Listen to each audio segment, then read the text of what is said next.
On the exhibit floor of the 2026 SVG College Summit, Brandon Costa from Sports Video Group. Honored to be joined by Ben Dolinky from Grass Valley. Ben, thanks so much for being here, and thanks so much for supporting the event. Yeah. You were part of a really informative panel in terms of getting the most out of a multi-control room facility, which are more and more common, especially at many of the power conference schools across the country here.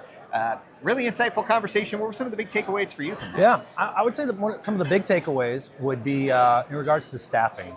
Right now, there's a disparity between kind of the old guards that were there and the young students that are coming up. So one of the big takeaways is training those students to take over, because that's going to be the next generation of operators for everybody. So that was kind of one of the things that really stood out to me, and as well as just on the long-term planning for technical upgrades. What goes into it, what's required, and then how these organizations are getting those accomplished, because everyone is a little bit different. Sure. One of the advantages of this conference is that you can really hyper-focus on a customer.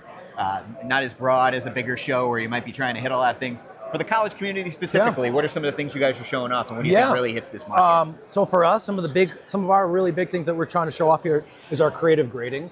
So as we talked about, just kind of that disparity that's going on between the old shaders and the new shaders.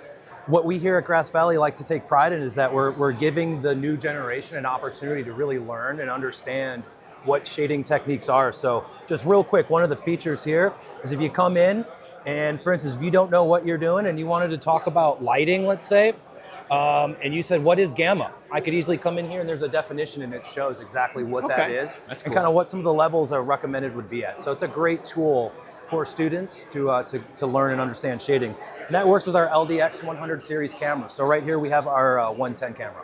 Now, one of the things you brought up in your panel that I thought was really interesting for this community was that ability to create alternate live production environments that students can train on. Students get thrown into the fire a lot in college. Yeah. Through cloud solutions, you can actually recreate environments where students can train in a lab environment, but maybe not be in the high stakes of the front line. That's really interesting stuff. Yeah, so two things that Grass Valley is looking to do is to take care of that next generation. So our Playmakers program, customers that are working with us, we have a program for our Playmakers, which gives scholarships and funding to help those students. So the ones that your institution has identified that are looking to grow in this field, we want to make sure that they have the ability to do that. So with our AMP, Agile Media Processing Platform, we're able to have remote cloud production. So kind of in that simultaneous situation where you might have the live action going on and you don't want to have the younger operators right there on the switcher, so they could be doing a cloud-based production on the side. That's very cool. All right, Ben, we really appreciate Grass Valley's support, and thanks so much for being here. Thank you for having us. Appreciate it. Yeah. All right, you can learn more about Grass Valley over at our website at sportsvideo.org and on their website too. And for more of everything going on here at the 2026 SVG College Summit, head to sportsvideo.org.